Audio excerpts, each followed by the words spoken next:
बिस्मिल्लाहिर्रहमानिर्रहीम।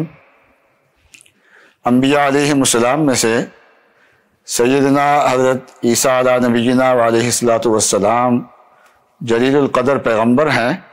इनके बारे में हक़ तआला शानहू फरमाते हैं, वजअलना इब्न मरयम व उम्महु आयतन व आवैनाहुमा इला रब्वतिन ज़ाति क़रारिन व मईन।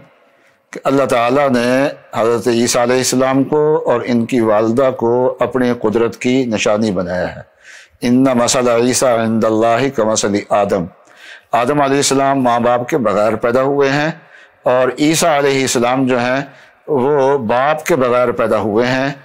ईसा अलैहिस्सलाम के वालिद तो नहीं, ईसा अलैहिस्सलाम की वालदा हज़रत मरियम के सीने पे हज़रत जिब्राईल अलैहिस्सलाम ने फूंक मारी थी, तो ईसाइयों ने उनको खुदा बना दिया है और बाज़ लोगों ने उनकी ज़ात का इनकार किया है।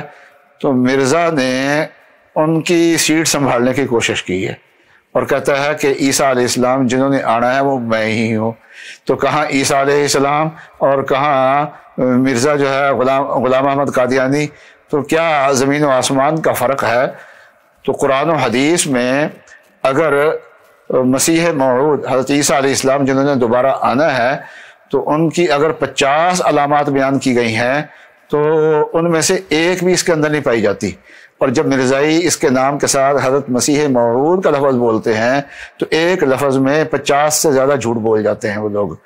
इसलिए हमारे अहले इल्म को, नौजवानों को, तालीम याफ्ता तबके को ईसा अलैहिस्सलाम की हयात का जो मसला है और ईसा अलैहिस्सलाम के रफ़ा और नुज़ूल का जो मसला है वो कुरान और सुन्नत की रोशनी में समझ लेना चाहिए, आसान लफ्ज़ों में याद कर लेना चाहिए।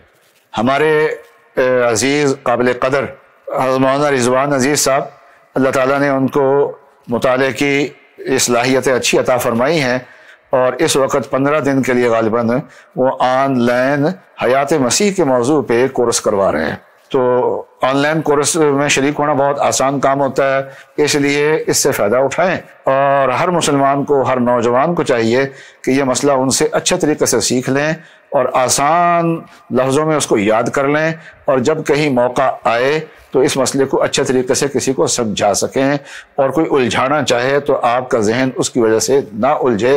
अल्लाह ताला हमारे अजीज़ मौलाना रिज़वान साहब को कि ज़िंदगी में और इनके काम में बरकत अता फरमाए।